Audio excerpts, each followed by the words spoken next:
नमस्कार दोस्तों। प्राचीन ज्ञान यूट्यूब चैनल में आपका स्वागत है।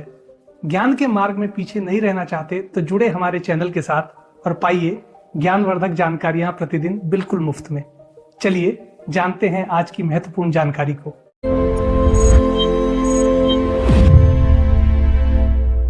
प्राचीन ज्ञान चैनल में आपका स्वागत है।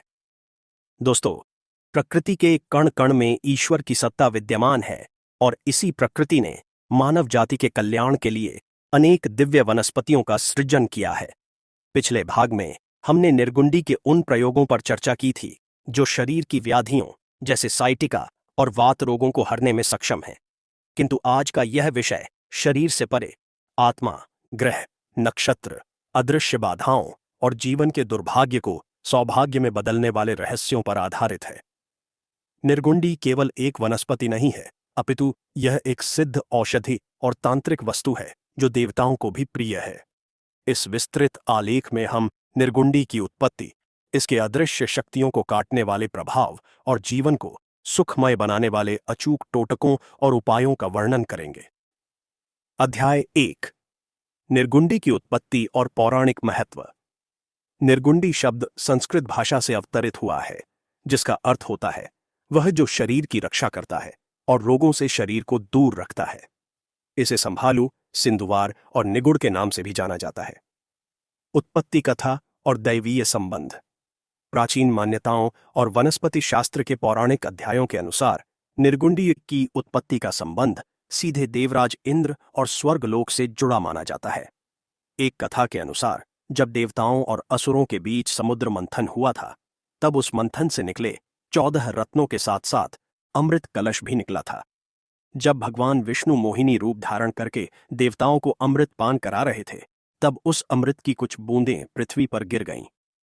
कहा जाता है कि जिन स्थानों पर अमृत की बूंदें गिरीं, वहां दिव्य औषधियों ने जन्म लिया, जिनमें से निर्गुंडी एक प्रमुख पौधा है। यही कारण है कि इसमें मृत संजीवनी जैसी शक्ति मानी जाती है, जो न केवल शारीरिक रोगों को काटती है, बल्कि मृत समान भाग्य को भी जीवित करने की क्षमता रखती है। एक अन्य मत के अनुसार निर्गुंडी भगवान गणेश और देवों के देव महादेव को अत्यंत प्रिय है। भगवान शिव, जो कि स्वयं महाकाल हैं और विष को कंठ में धारण करने वाले हैं, उनकी पूजा में निर्गुंडी के पत्रों का विशेष महत्व है। इसे भूत नाशनी भी कहा जाता है, अर्थात जो भूतों का नाश करती है। इंद्र की पत्नी शची को भी यह वृक्ष अत्यंत प्रिय था, इसलिए इसे इंद्राणी भी कहा जाता है। इसका एक नाम सिंधुवार है, जिसका अर्थ है वह वृक्ष जिसके पुष्प श्वेत या नीले रंग के होते हैं और जो मन को पवित्र करते हैं। इस पौधे में त्रिदोष अर्थात वात, पित्त और कफ को संतुलित करने की क्षमता तो है ही, साथ ही इसमें त्रिशक्ति अर्थात सत्व, रज और तम को नियंत्रित करने का भी सामर्थ्य है। इसकी उत्पत्ति का मूल उद्देश्य ही मानव कल्याण और नकारात्मक शक्तियों से रक्षा करना रहा है। अध्याय 2, भूत प्रेत और ऊपरी बाधाओं का काल। समाज में कई बार ऐसा देखा जाता है कि व्यक्ति अकारण ही परेशान रहता है। घर में क्लेश रहता है या किसी अदृश्य शक्ति का साया महसूस होता है। आधुनिक विज्ञान इसे मानसिक भ्रम कह सकता है, किंतु भारतीय तंत्र शास्त्र में इन नकारात्मक ऊर्जाओं का अस्तित्व माना गया है। निर्गुंडी इन बाधाओं के लिए साक्षात काल स्वरूप है। नकारात्मक शक्तियों के नाश हेतु धूनी प्रयोग। यदि किसी घर में निरंतर बीमारी रहती हो या घर के सदस्यों को डरावने स्वप्न आते हों, तो यह किसी नकारात्मक ऊर्जा का संकेत हो सकता है। ऐसे में निर्गुंडी के सूखे पत्तों का प्रयोग रामबाण माना जाता है। प्रयोग विधि। निर्गुंडी के सूखे पत्ते, नीम के सूखे पत्ते, सूखी लाल मिर्च और थोड़ा सा भीमसेनी कपूर लें। इन सबको मिलाकर सायंकाल के समय जब दिन और रात का मिलन हो रहा हो, तब गाय के गोबर के कंडे पर जलाकर पूरे घर में इसका धुआं करना चाहिए। इस धुएं की गंध इतनी तीव्र और प्रभावशाली होती है कि कोई भी दूषित हवा या नकारात्मक शक्ति घर में टिक नहीं सकती। यह प्रक्रिया लगातार 21 दिनों तक करने से घर का वातावरण पूर्णतः पवित्र हो जाता है। रक्षा कवच निर्माण। जो लोग शमशान के पास रहते हैं या जिन्हें रात्रि में भय लगता है, उनके लिए निर्गुंडी की जड़ एक रक्षक का कार्य करती है।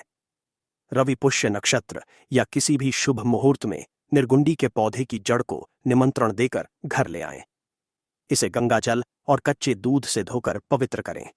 तत्पश्चात इसे ओम नमः शिवाय मंत्र का 108 बार जाप करके अभिमंत्रित करें।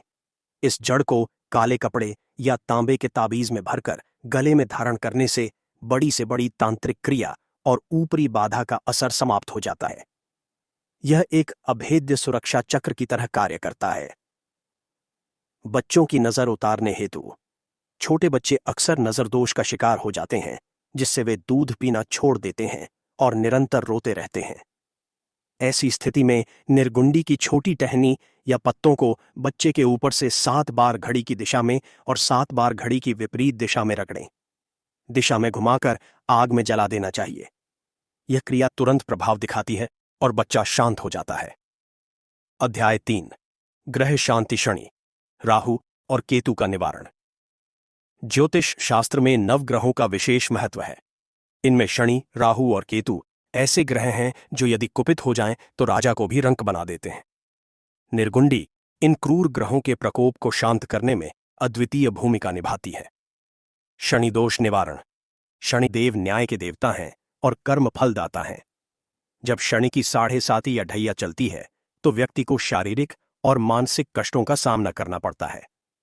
निर्गुंडी शनिदेव के कोप को शांत करने के लिए बहुत प्रभावी है। उपाय: शनिवार के दिन निर्गुंडी की जड़ को घर लाएं।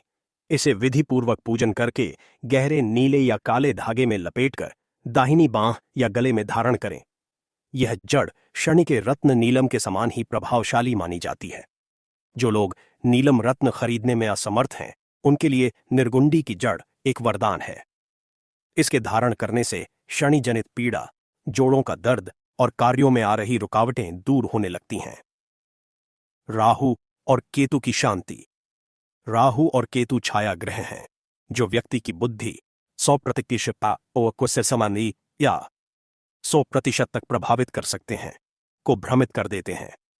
राहु के प्रभाव से व्यक्ति गलत निर्णय लेता है और केतु के प्रभाव से उसे अज्ञात भय सताता है। स्नान प्रयोग। यदि किसी की कुंडली में राहु या केतु अशुभ स्थिति में हो तो उसे निर्गुंडी के पत्तों का प्रयोग करना चाहिए। पानी में निर्गुंडी के कुछ पत्तों को उबाल लें, फिर इस पानी को सामान्य स्नान के जल में मिला लें। इस जल से स्नान करते समय मन में अपने इष्ट देव का ध्यान करें। ऐसा लगातार कम से कम 41 दिनों तक करने से राहु और केतु के दूषित प्रभाव क्षीण हो जाते हैं। यह प्रयोग त्वचा रोगों को भी नष्ट करता है, जो अक्सर केतु के खराब होने के कारण होते हैं। दरिद्रता और कर्ज मुक्ति के उपाय। आज के समय में कर्ज एक बहुत बड़ी समस्या बन चुका है। व्यक्ति कमाता तो है, किंतु पैसा उसके पास टिकता नहीं है। निर्गुंडी का तांत्रिक प्रयोग धन को आकर्षित करने और कर्ज से मुक्ति दिलाने में सहायक सिद्ध होता है। धन प्राप्ति का टोटका। पुष्य नक्षत्र के दिन निर्गुंडी की जड़ को निमंत्रण देकर लाएं। इसे घर के पूजा स्थल पर रखें और लाल कपड़े पर स्थापित करें। इसके सामने लक्ष्मी जी के मंत्रों का जाप करें और धूप दीप दिखाएं। पूजा के पश्चात इस जड़ को लाल कपड़े में बांधकर अपनी तिजोरी या धन रखने के स्थान पर रख दें। ऐसा माना जाता है कि निर्गुंडी की जड़ में धन को खींचने की चुंबक जैसी शक्ति होती है। यह आय के नए स्रोत खोलती है और अनावश्यक खर्चों पर रोक लगाती है। कर्ज मुक्ति हेतु। यदि कर्ज का बोझ बहुत बढ़ गया हो तो मंगलवार के दिन निर्गुंडी के पत्तों को पीसकर उसका रस निकालें। इस रस में थोड़ा सिंदूर मिलाकर एक भोजपत्र पर अपनी समस्या लिखें या उस व्यक्ति का नाम लिखें जिससे कर्ज लिया है और आप चुकाना चाहते हैं। फिर इस भोजपत्र को बहते हुए जल में प्रवाहित कर दें। यह प्रयोग श्रद्धा और विश्वास के साथ करने से कर्ज चुकाने के रास्ते खुलने लगते हैं। अध्याय 4 वास्तु दोष निवारण और घर की सुरक्षा। वास्तुशास्त्र के अनुसार जिस घर में ऊर्जा का प्रवाह सही नहीं होता, वहां कलह, बीमारी और धन हानि बनी रहती है। निर्गुंडी का पौधा वास्तु दोषों को हरने वाला साक्षात कल्पवृक्ष है। मुख्य द्वार पर रक्षक। घर के मुख्य द्वार के पास निर्गुंडी का पौधा लगाना अत्यंत शुभ माना जाता है। यह घर में प्रवेश करने वाली नकारात्मक ऊर्जा को द्वार पर ही रोक देता है। जिस प्रकार घर के बाहर पहरेदार होता है, उसी प्रकार निर्गुंडी का पौधा अदृश्य शक्तियों से घर की रक्षा करता है।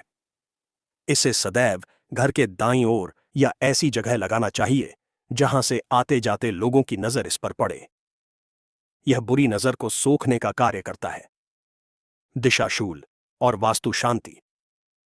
यदि घर की किसी दिशा में वास्तु दोष है और वहां तोड़ फोड़ करना संभव नहीं है, तो उस दिशा में गमले में निर्गुंडी का पौधा रख देना चाहिए। इसके पत्तों से निकलने वाली सकारात्मक तरंगें दिशा दोष को समाप्त कर देती हैं। विशेषकर दक्षिण दिशा या पश्चिम दिशा के दोषों के लिए यह बहुत लाभकारी है।